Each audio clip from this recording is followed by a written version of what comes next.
Bonjour à toutes et bonjour à tous, et bienvenue dans le monde merveilleux des contes de Grimm.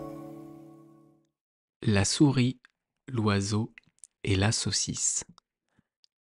Il était une fois une souris, un oiseau et une saucisse qui s'étaient pris d'amitié et qui avaient mis en commun les soucis du ménage et vivaient fort heureux, tranquilles et contents depuis un bon bout de temps. L'oiseau avait pour tâche d'aller chaque jour d'un coup d'aile jusque dans la forêt pour ramasser le bois. La souris s'occupait de puiser l'eau, d'allumer le feu et de mettre la table. La saucisse faisait la cuisine. On n'est jamais content quand les choses vont bien. Et c'est ainsi que l'oiseau, un jour, rencontra un autre oiseau devant lequel il se félicita de l'excellence de son état. L'autre le rabroua et le traita de tous les noms. Ce pauvre idiot qui faisait tout le gros du travail, pendant que les autres avaient la belle vie dans la maison. Quand la souris a apporté son eau et allumé le feu, disait-il, il n'a plus qu'à aller se coucher dans la chambre, paresser et reposer jusqu'à ce qu'on l'appelle pour se mettre à table.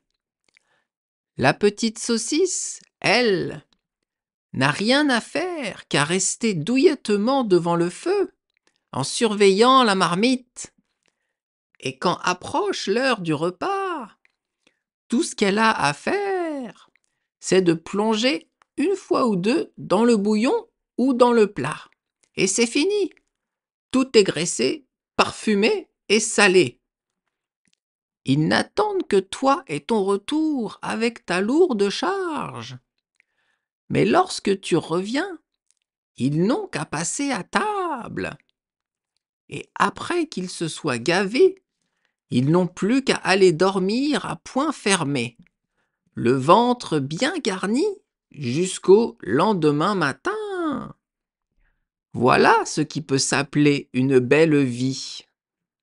Le jour suivant, l'oiseau, sensible à la provocation, se refusa à aller chercher le bois, affirmant aux deux autres qu'il était leur esclave depuis assez longtemps dans sa stupidité et qu'il fallait que ça change. La souris et la saucisse eurent beau le supplier de toutes les manières, il ne voulut rien savoir, et ce fut lui qui resta le maître, imposant ses conditions. Ils n'avaient qu'à tirer au sort les différentes tâches. Ils tirèrent, et le sort désigna la saucisse pour aller chercher le bois, la souris pour la cuisine, et l'oiseau pour puiser l'eau. Qu'arriva-t-il ?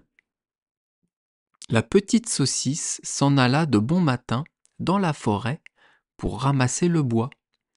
L'oiseau alluma le feu à la maison, et la souris prépara la marmite et surveilla la cuisson.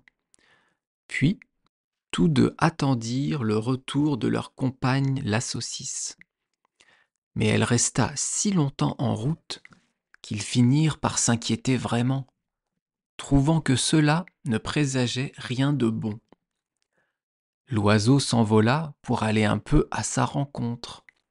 Et voilà que, sans aller bien loin, il rencontra un chien qui avait trouvé la saucisse à son goût, et, la voyant en liberté, l'avait croquée d'un coup. L'oiseau pouvait bien s'en prendre au chien, l'accuser de vol et d'assassinat. Mais qu'est-ce que cela changerait ? Le chien, lui, se contenta d'affirmer qu'il avait trouvé des messages compromettants sur la saucisse, et qu'à cause de cela, il avait bien fallu qu'il lui ôtât la vie. Affligé de ce deuil et tout triste dans son cœur, l'oiseau ramassa le bois et rapporta la charge à la maison, où il fit le récit de ce qu'il avait vu et entendu.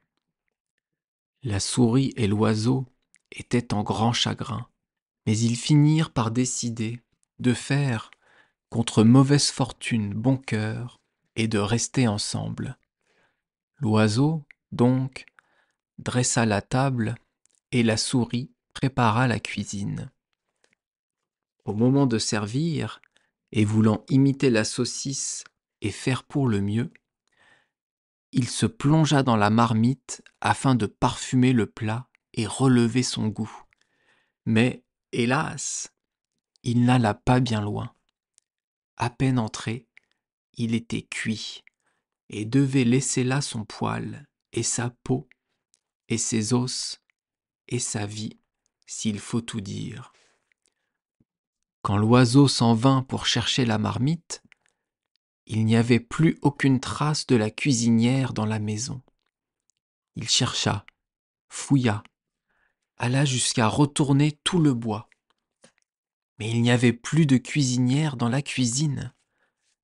Et voilà que, dans son émoi, il ne vit pas que le feu avait pris dans le bois qu'il venait de retourner.